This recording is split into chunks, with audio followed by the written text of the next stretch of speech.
Bom dia, boa tarde, boa noite. A ideia de gravar esse vídeo é realizar a solução do exercício proposto dentro da disciplina de processamento digital de sinais para telecomunicações. O exercício proposto ele envolve o pedaço do projeto de um sintetizador de áudio digital que a gente vai fazer por meio do projeto de um filtro digital. Então, considere que você pretende projetar um sintetizador de áudio digital. O sintetizador tem o formato de um teclado e deve funcionar uma taxa de amostragem fs 44.100 Hz ou amostras por segundo. Quando uma tecla, por exemplo, para gerar um Lá em F igual a 440 Hz é pressionada, o sistema recebe um sinal de entrada XGN UDN, ou seja, você tem, por exemplo, um sensor de pressão que tem uma resposta binária. Enquanto ele não detecta que o musicista ele pressiona a tecla do teclado, ele vai ter um sinal igual a zero. No momento que ele detecta que o musicista apertou a tecla, por exemplo, para emitir um sinal de Lá, esse sinal de pressão ele vai ter uma mudança do nível de tensão de saída, por exemplo, que a gente está modelando por um degrau unitário discreto. Quando ele recebe então esse estímulo, ele deve produzir como sinal de saída y de n igual a um seno de 2π f dividido por fs vezes n, tudo isso multiplicado por u de n. Determine a equação de diferenças que implementa esse sistema e utilize uma ferramenta computacional para verificar seu resultado.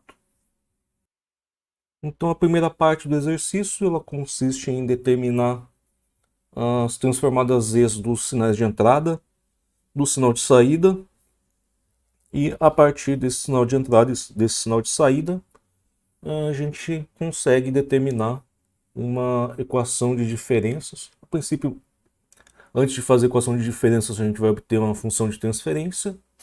A partir da função de transferência a gente pode determinar a equação de diferenças.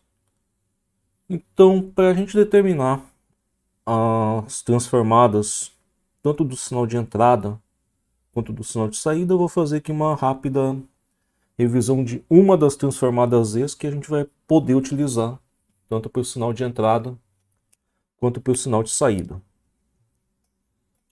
Então, considere que você tem um sinal de entrada que eu vou chamar aqui de A de n,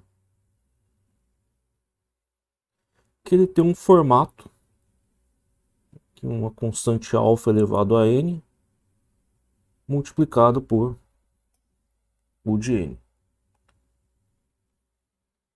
O que a gente deseja fazer com esse sinal A de n é determinar a sua transformada z.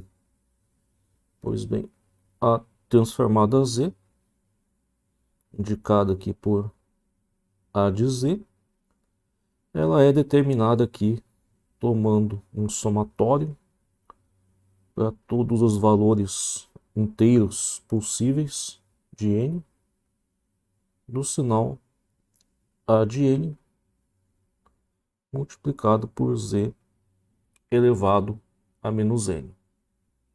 Bom, A de n ele é conhecido, isso aqui se torna então, portanto, somatório de n igual a menos infinito até infinito, alfa elevado a n u de n multiplicado por z na menos n. O efeito desse u de n dentro desse somatório, lembrando, o de n ele é igual a zero para todos os valores de n menores do que zero, ele é igual a 1 para os valores de n maiores ou iguais a zero, é que para qualquer valor de n menor do que zero, o termo desse somatório para um determinado n específico, ele vai se tornar igual a zero, uma vez que você está multiplicando isso ao u de n, e u de n para n menor do que zero vai ser igual a zero. Então a gente poderia separar esse somatório em dois pedaços, um de n igual a menos infinito até menos 1, o outro começando de n igual a zero até infinito, e todos os termos desse somatório de menos infinito até menos 1 vão ser iguais a zero devido à presença desse termo aqui, o de n. Então, já reduzindo os limites desse somatório, agora começando de zero até infinito, eu posso pegar e você tem uma multiplicação de duas exponenciais. Eu posso colocar isso aqui como alfa zena menos 1, tudo isso elevado a n. E esse tipo de somatório a gente vai encontrar frequentemente durante o estudo de transformada Z, que a gente tinha visto já na aula de revisão como soma dos termos de uma progressão geométrica. A gente vai fazer uma rápida revisão aqui.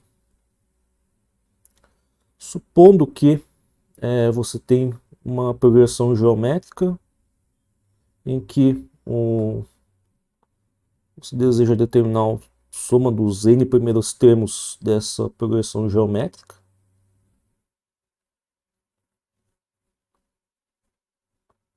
Então você vai pegar aqui e... Na verdade você poderia ter um a multiplicando aqui, mas não vai fazer diferença no final das contas.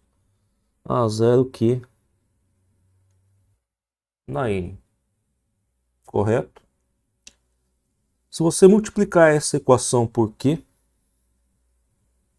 o que você obtém aqui seria q s de n. E você poderia dizer aqui que você tem somatório de n igual a zero até n de q elevado a n mais 1, uma vez que q elevado a n vezes q é igual a q elevado a n mais 1. Se você pegar e subtrair da equação de cima a equação de baixo, o que você obtém aqui seria S de n menos Q S de n. E se a gente abrir esses somatórios aqui, que a gente encontraria aqui seria Q na zero, que é igual a 1, mais Q ao quadrado, mais Q ao cubo, mais etc. até chegar no Q elevado a n. E se a gente colocar esse somatório de baixo em sua forma expandida, a gente começaria do Q mais Q ao quadrado, mais Q ao cubo, mais etc. mais o Q elevado a n, mais o Q elevado a n mais 1. Então, se você subtrair que S de n, que você vai perceber é que vai ocorrer o cancelamento de quase todos esses termos aqui. Vai sobrar o primeiro e o último termo com um sinal trocado. Todos os outros termos eles vão acabar sendo cancelados. Ficaria Q menos Q, Q ao quadrado menos Q ao quadrado, Q ao cubo menos Q ao cubo. E, portanto, o que você teria aqui seria 1 menos Q elevado a n mais 1. Colocando S de n em evidência, vezes 1 menos Q, ser igual a 1 menos Q elevado a N mais 1. E aí a gente precisa tratar dois casos diferentes, se Q for igual a 1, se Q for diferente de 1. Tratar o primeiro caso que vai interessar a gente aqui, que seria o caso para Q diferente de 1. Então esse termo 1 menos Q ele é diferente de zero, então a gente pode dividir a equação por 1 menos Q, a gente não comete o erro de dividir por zero. Dividindo então por 1 menos Q, a gente chega aqui, S de N igual a 1 menos Q elevado a N mais 1, dividido por 1 menos Q. Correto? Para o caso em que Q fosse igual a 1, que é o caso mais simples, esse somatório igual a zero, aliás, até N de Q elevado a N, ele vira o somatório de N igual a zero até N de 1. Na verdade, 1 elevado a N, mas para todos os efeitos aqui, 1 elevado a N continua sendo igual a 1. E, portanto, se você soma N menos 1 vezes um termo igual a 1, o resultado disso aqui seria N mais 1. Então a gente teria um valor por S de N aqui quando Q é igual a 1 e outro quando Q é diferente de 1. O que acontece se esse somatório for infinito? Ou seja, se o valor do N tender a infinito, por caso do Q igual a 1, esse somatório daria um valor infinito e não tem muito que a gente possa trabalhar com ele, mas por caso de cima, quando Q é diferente de 1, a gente tem algumas coisas um pouco mais interessantes que podem ser realizadas aqui. E aqui no caso para Q diferente de 1. Então isso aqui viraria no limite quando N tende a infinito de 1 menos Q elevado a N mais 1 dividido por 1 menos Q. Duas coisas podem acontecer nesse caso. Se você tiver um valor absoluto de Q maior do que 1, no limite, quando Q elevado a N mais 1, no limite quando Q tende a infinito, se você tirar o valor absoluto disso aqui, esse valor absoluto se torna infinito e, por consequência, o valor da soma vai se tornar mais infinito ou menos infinito, alguma coisa com magnitude infinita, e a gente não consegue trabalhar direito com esse infinito, de maneira a manter certas características do sinal no domínio da transformada Z. Já se acontecer o contrário, se o valor absoluto de Q for menor do que 1, no limite, quando N tende a infinito de Q elevado a N mais 1, isso aqui vai ser igual a zero. Nesse caso, o valor desse somatório infinito, ele se torna aqui somente 1 dividido por 1 menos Q, sob a condição que o valor absoluto de Q é menor do que 1. Voltando ao que a gente precisa determinar aqui atrás na transformada Z, que seria o A de Z.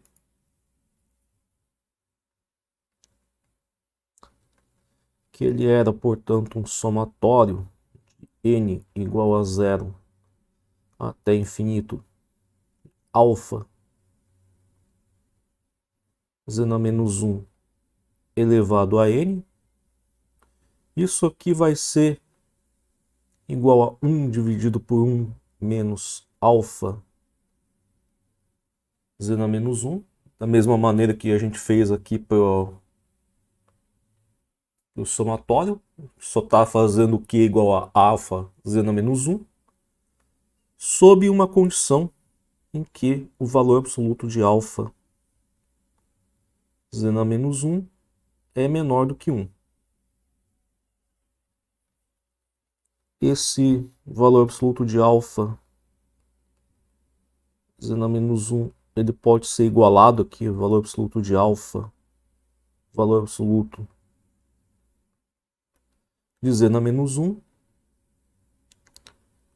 E para ele ser menor do que 1, a gente pode dividir essa inequação por alfa, de maneira que o valor absoluto de z na menos 1 seja menor do que 1 sobre o valor absoluto de alfa, ou seja, o valor absoluto de z precisa ser superior ao valor absoluto de alfa.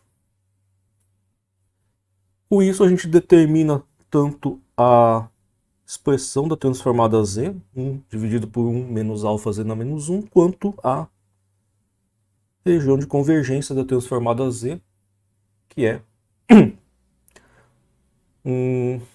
a região externa a um círculo dentro do plano complexo. Então, dos sinais que a gente precisa determinar a transformada z, a gente tem o x de n, que é igual a u de n, ou a gente poderia dizer que isso aqui é 1 elevado a n u de n, correto? O que cairia aqui dentro do guarda-chuva desse tipo de sinal que a gente inventou aqui. A gente só precisaria particularizar ele para alfa igual a 1. Então a transformada z do x de z, ela é a transformada desse a de z com alfa igual a 1, ou seja, 1 menos z na menos 1, com região de convergência, valor absoluto de z maior do que 1. Ou seja, seria uma região no plano complexo externa a um círculo de raio unitário. A outra transformada z que a gente precisa determinar seria essa desse seno, em que a gente pode expressar esse seno 2π f sobre fs n u de n na forma de duas exponenciais aqui, e na j 2π f sobre fs n menos e na menos j 2π f por fs n, tudo isso aqui dividido por 2j, isso seria equivalente ao seno, ou seja, tudo isso aqui multiplicado por 1 de n, ou seja, 1 sobre 2j exponencial de j 2π f por fs n u de n, o que cairia dentro do formato do sinal A de n aqui multiplicado por uma constante, mas o resto seria o A de n. Seria isso aqui por A elevado a e na j 2πf por fs.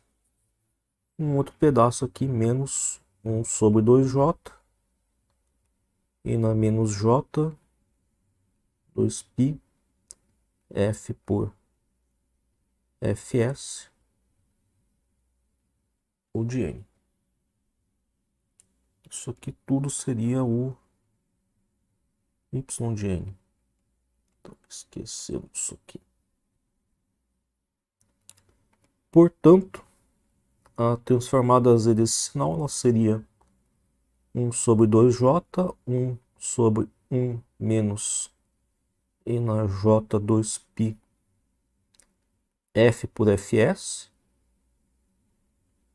menos 1 sobre 2j, 1 dividido por 1 menos e na menos j 2π f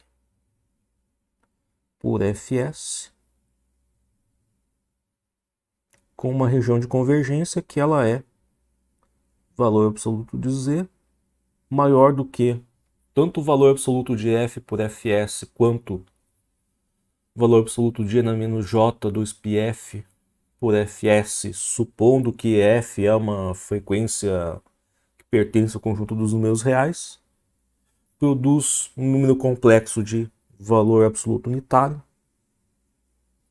Então a gente fica aqui com o valor absoluto de z maior do que 1 como a região de convergência dessa transformada z. Se você for procurar nos livros o valor dessa transformada z desse seno, ela está numa forma um pouco diferente, a gente pode obter ela no formato que tem nos livros aqui.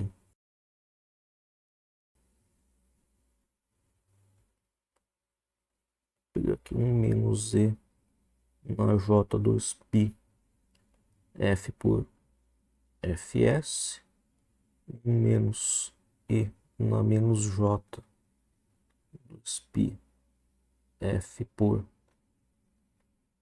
fs, e pegar aqui 1 sobre 2j vezes 1 menos e na menos j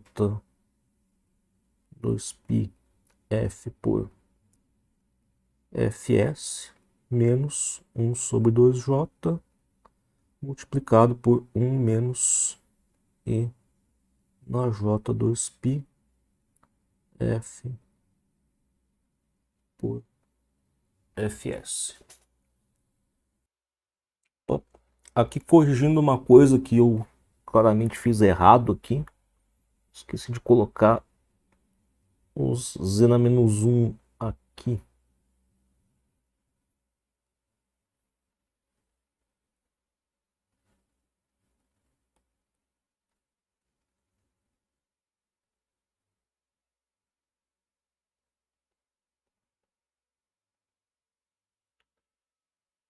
E agora espera-se que a gente consiga chegar no resultado correto.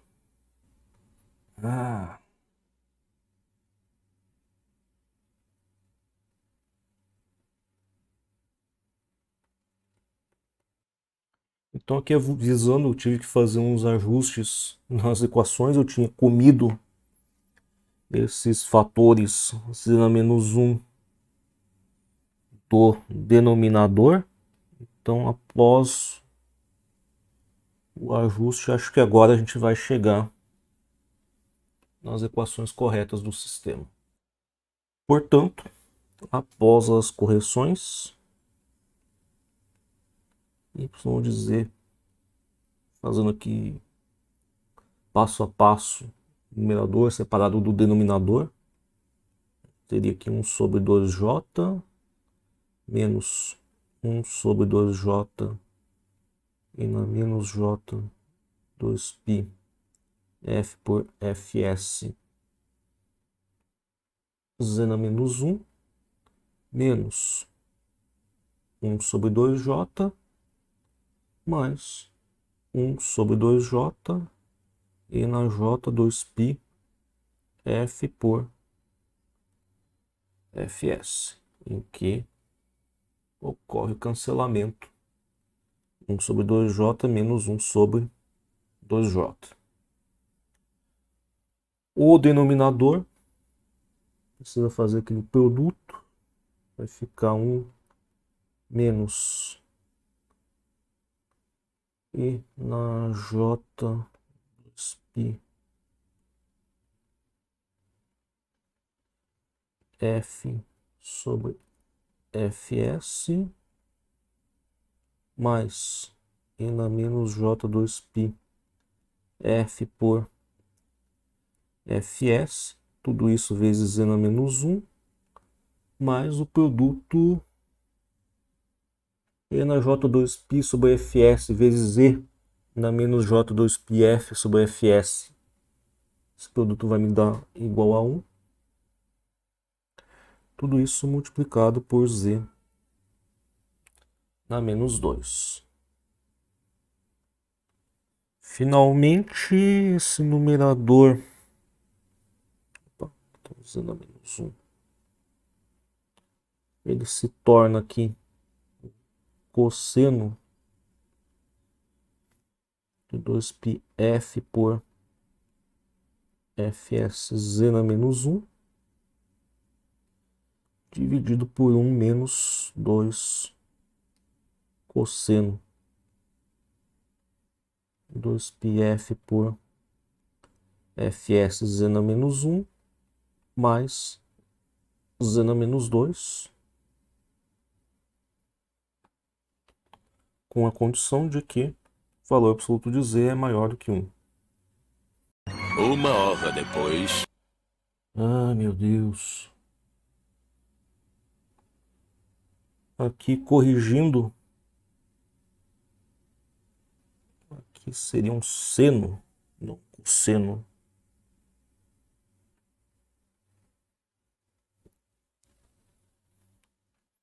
E agora ela deve estar na mesma forma que vocês costumam encontrar nas tabelas de transformada a z bilateral. Então, o que se sabe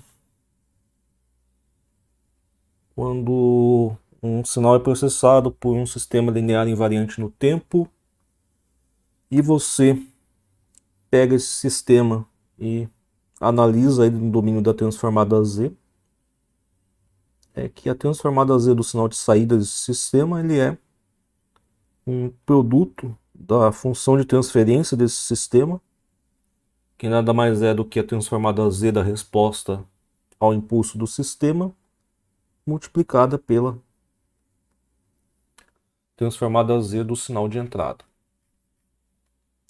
No caso, o que a gente tem aqui, meu sinal y de z, ele é o seno 2π f por fs z na menos 1 dividido por 1 menos 2 cosseno de 2π f por fs z na menos 1 mais z na menos 2 é igual ao produto do h de z com a transformada z do sinal x de z, que ela é sobre 1 menos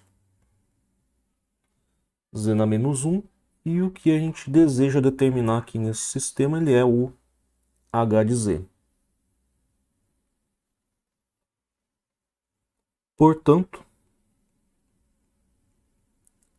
o h de z ele vai se tornar aqui um seno de 2π f por fs z na menos 1 menos um seno 2π f por fs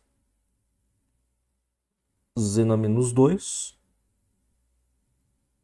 tudo isso aqui dividido por um denominador que ele é 1 menos o cosseno 2π f por fs z na menos 1 mais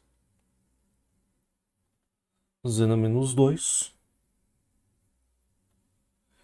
E para a gente determinar a equação de diferenças a partir dessa função de transferência, a gente precisa reinterpretar isso aqui como um sinal de saída, y de z, sobre um sinal de entrada, x de z, que vai ser igual a seno 2π f sobre fs, z na menos 1, menos seno 2π f por fs, z na menos 2, dividido por 1 menos o cosseno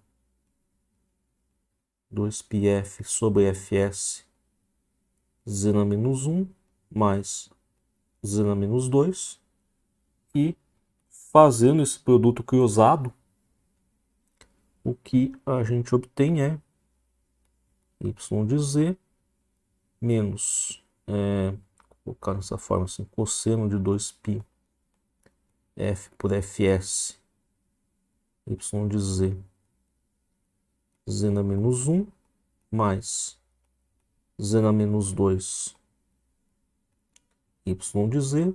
Tudo isso aqui vai ser igual ao seno 2π f por fs, z na menos 1, x de z, menos o seno 2π f por fs, z na menos 2, x de z. Finalmente, se a gente fizer a transformada inversa da equação passada, a gente teria transformada inversa de y de z é o y de n, menos cosseno de 2π f por fs, tanto no domínio n quanto no domínio z são considerados constantes, e você teria ali y de z vezes z na menos 1. Quando você faz a transformada inversa, aquele z na menos 1 equivale a um operador de atraso, portanto, y de n menos 1. Mais uma outra parcela, z na menos 2 y de z, aquele operador z na menos 2 equivale a dois operadores de atraso, e isso aqui vai ser igual, portanto, a transformada inversa do lado direito da equação. Você teria ali o seno de 2π f por fs, e a transformada inversa de z na menos 1 x de z, aquele z na menos 1 vira um operador de atraso no domínio original, então fica x de n menos 1 menos um seno de 2π f por fs, z na menos 2 x de z, quando você faz a transformada inversa, equivale a x de n menos 2. Ou, se você quiser colocar uma forma com o y de n isolado, você pode fazer. Basta você passar os outros termos para o lado direito da equação.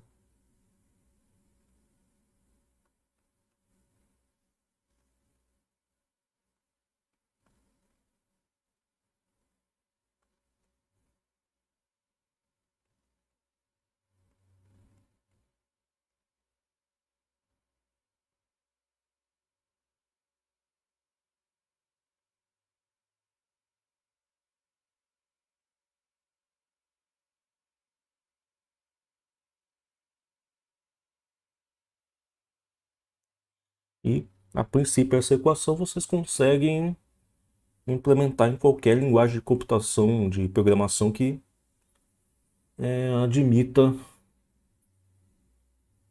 claro, programação estruturada ou orientada a objeto, alguma forma de programação em alto nível. Finalmente, existe uma segunda parte aqui, utiliza uma ferramenta computacional para verificar seu resultado. Então, para surpresa de ninguém, eu optei por utilizar o Google Colab, programado em linguagem Python. E eu vou utilizar aqui o NumPy para manipulações matriciais e vetoriais. O pacote de processamento de sinais do SciPy, que eu vou utilizar, na verdade, ao invés de implementar na mão essa equação de diferenças, eu vou pegar os coeficientes da função de transferência aqui e vou utilizar a função pronta do Python. Eu vou utilizar o matplotlib quando necessário para mostrar algum gráfico do sinal de saída. Essa biblioteca é a python.display import audio. Eu vou utilizar para certos momentos, eu vou emitir esses sinais de áudio para a gente escutar o que está sendo produzido pelo sistema. E no último caso, no último import aqui é o do ferramentas matemáticas que eu tive que usar para truncamento de números inteiros. Eu não lembro por que o NumPy não conseguia fazer esse truncamento.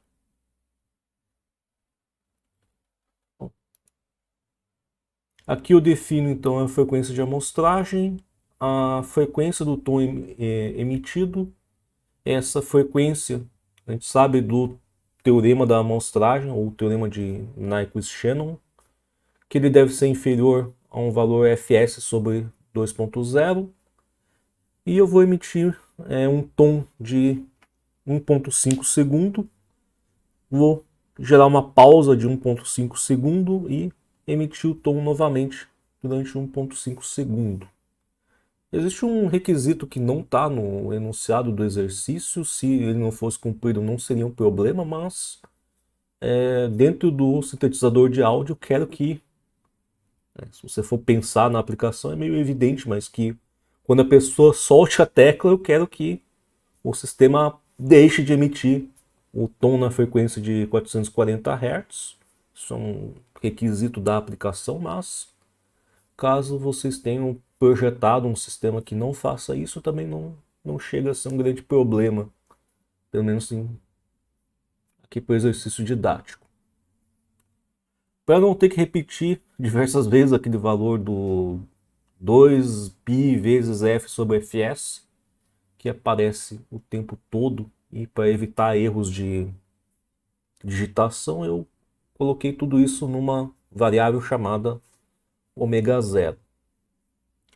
Então, no A eu tenho os coeficientes do denominador da função de transferência, que são aqui 1 menos o cosseno de 2π, ou menos cosseno de ω0, e 1.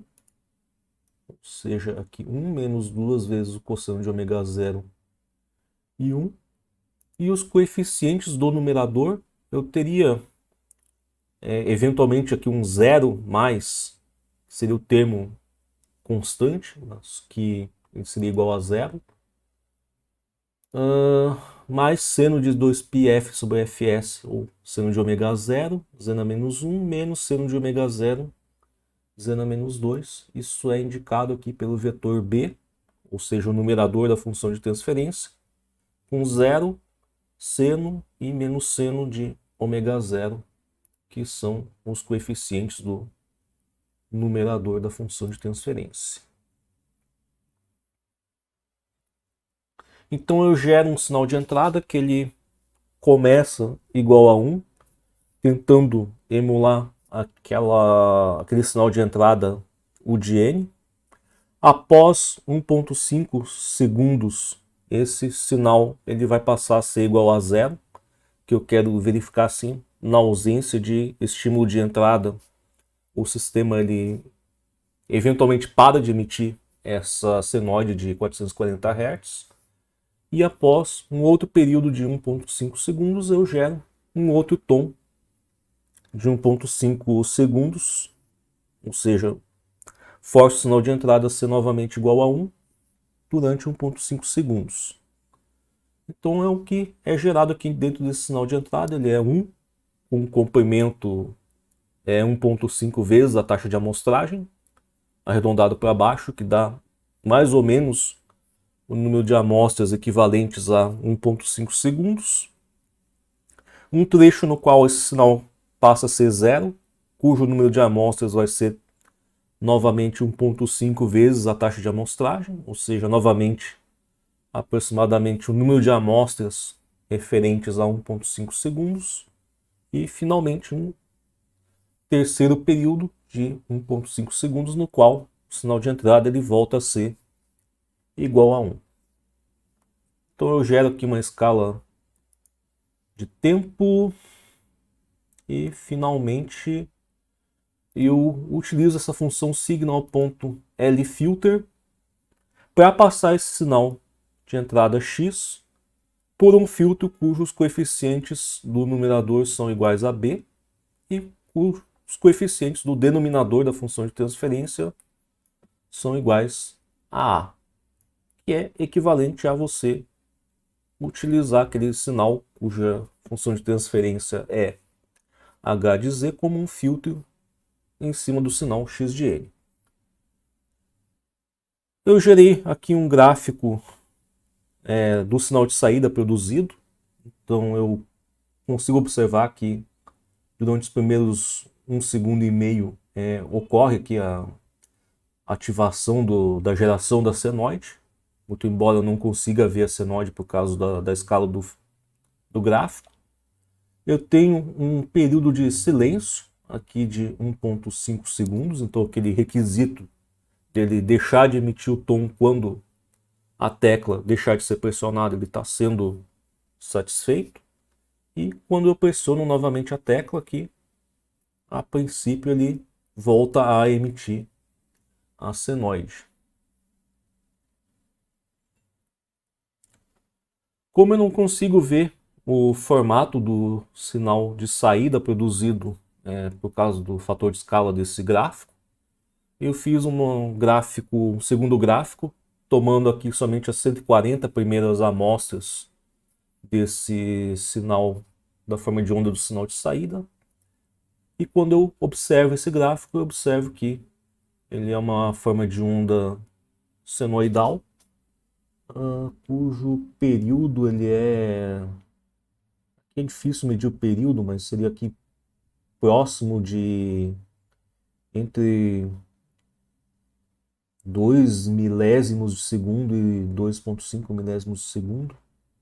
Pelo gráfico é meio complicado de medir, mas a princípio ele está emitindo, sem inverter, dá mais ou menos ali 440, que é a frequência que se desejava produzir. E, novamente, eu coloquei aqui um import áudio do pacote ipython.display. Com ele eu consigo escutar as formas de onda que eu estou produzindo. Então, se eu colocar aqui no botão play aqui dentro do Google Colab, eu consigo escutar o sinal de saída produzido.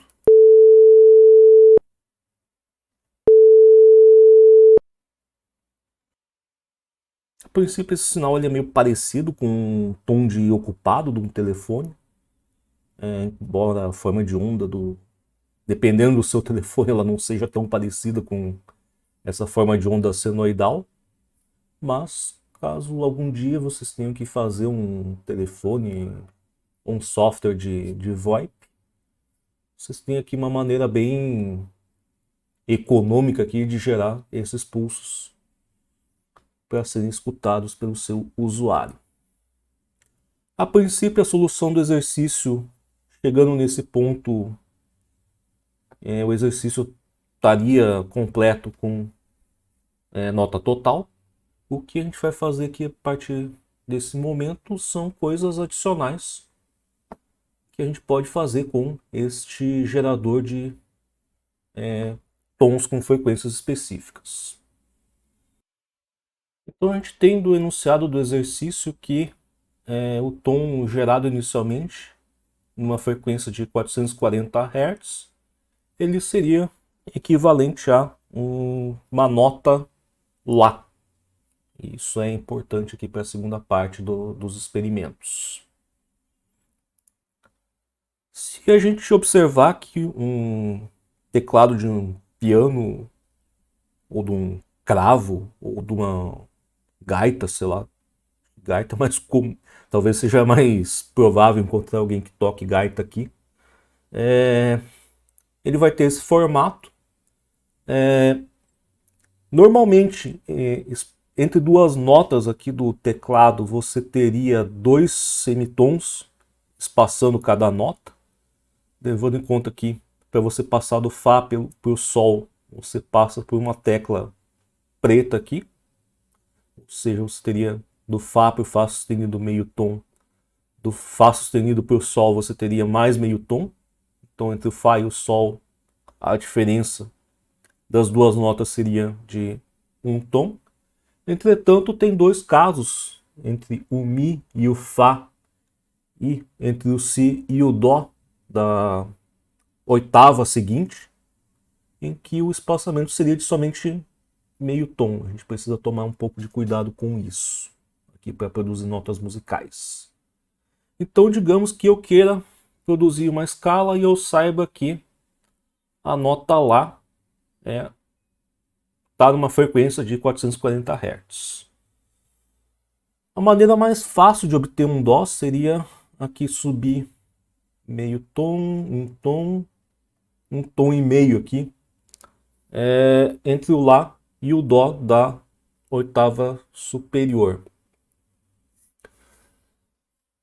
Bom, existe uma regra de formação desses tons que você subir meio tom dentro aqui da escala, em termos de frequência, isso equivale a você pegar essa frequência e multiplicar por um fator, ou seja, multiplicar por um fator 2 elevado a 1 sobre 12.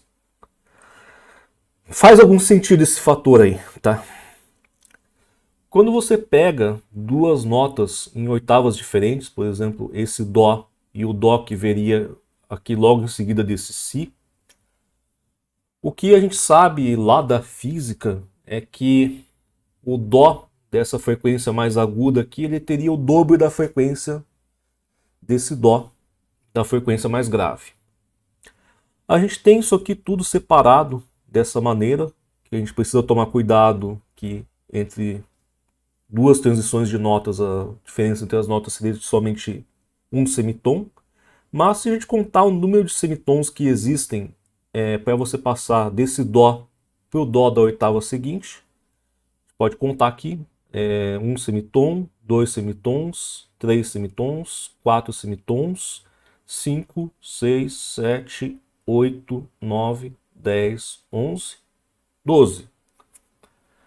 Então, a diferença entre uma oitava e a outra, se a gente for fazer cada subida de um semitom multiplicar por esse fator 1 sobre 12, quando você sobe 12 semitons, você está multiplicando por 2 vezes 12 sobre 12, que vai te dar o dobro da frequência.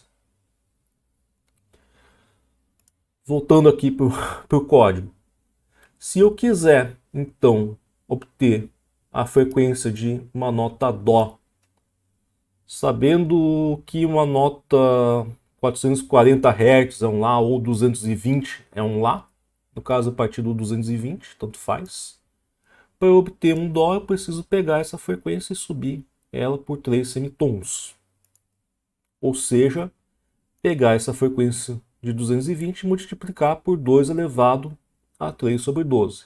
Isso aqui seria a frequência do Dó de uma oitava superior a um Lá que tem 220 Hz. Se eu quiser formar a escala completa, eu preciso pegar a frequência do Dó. Imaginar que ela estaria aqui. Subir 2 semitons para obter a frequência do Ré, ou seja, multiplicar por 2 elevado a 2 sobre 12. Para o Mi eu teria que subir mais 2 semitons em relação ao Ré, o que daria 4 semitons em relação ao Dó, portanto, multiplicação por 4 sobre 12, uma vez são 4 semitons. Entre o Mi e o Fá, é um daqueles casos que a gente precisa tomar cuidado, que só tem um semitom. Então, do Mi para o Fá, aliás, do Dó para o Fá seria então 5 sobre 12, o fator de multiplicação, indicando que são 5 semitons acima. E assim por diante eu consigo formar toda a escala, terminando no último, no Dó de uma oitava superior, que ele tem uma frequência que é o dobro do Dó da oitava anterior. Eu vou emitir tons de meio segundo, e a princípio a gente não vai ter muita dificuldade de reconhecer aqui uma escala musical entre um Dó até o outro.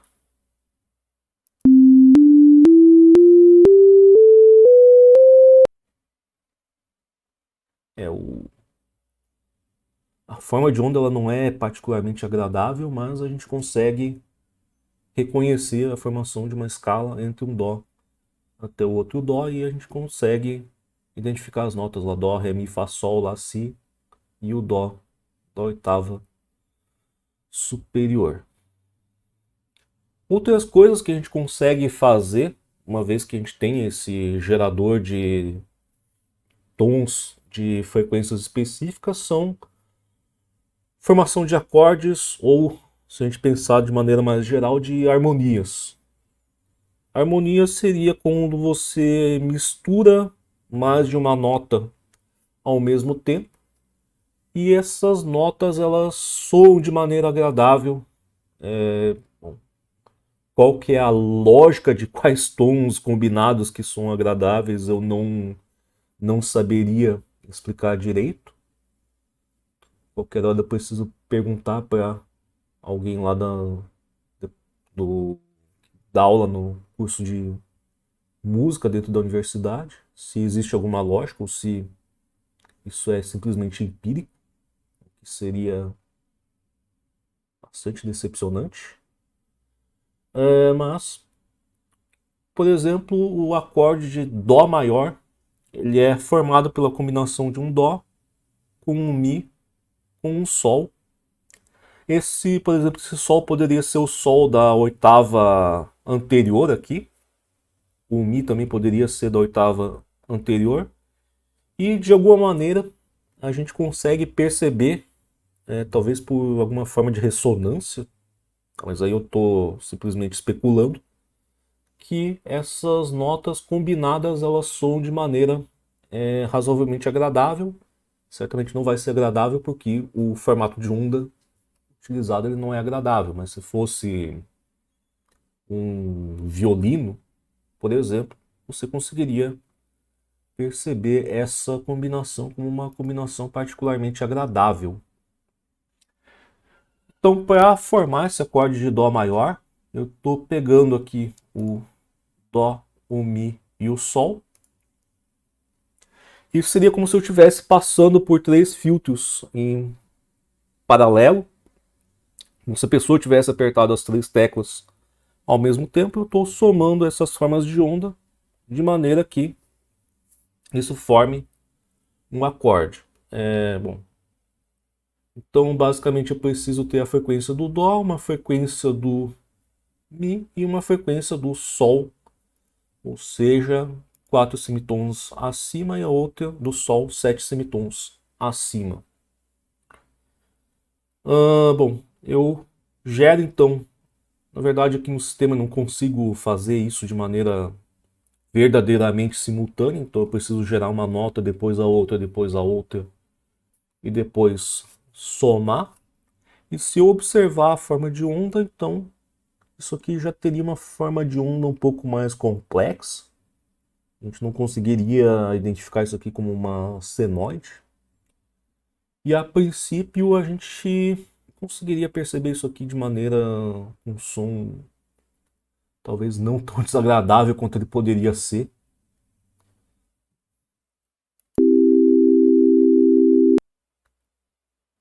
Isso teria potencial se a gente estivesse utilizando uma forma de onda um pouco mais agradável, mas de qualquer forma seria um outro experimento que a gente conseguiria fazer utilizando um sintetizador de formas de onda com frequências específicas. Essa ideia de você ter uma forma de onda base e para gerar as outras formas de onda, você utilizar essa transformação de frequência, ela é utilizada na maioria desses sintetizadores comerciais. Isso pode ser feito por diversas maneiras. Existe uma maneira até bastante eficiente utilizando transformada rápida de Fourier, de você ajustar uma nota. E isso costuma ser utilizado em música contemporânea, que são aqueles efeitos de autotune, que se você tiver um cantor ou um instrumento, pode ser também, que a pessoa tá fazendo a sua performance, mas o cantor está desafinando, você consegue ajustar a frequência da voz do cantor, do vocalista ali, de maneira que ela se ajuste mais próximo à frequência que ele deveria estar emitindo naquele momento. A lógica seria algo parecido com o que a gente fez aqui durante essa segunda parte do exercício. Embora eu não seja um especialista em música, certas coisinhas que a gente acaba aprendendo quando a gente trabalha com alguns problemas de processamento de áudio, que eu queria que eu queria trazer aqui para vocês dentro da disciplina de processamento digital de sinais. Eu espero que vocês tenham considerado esse exercício interessante e até a próxima.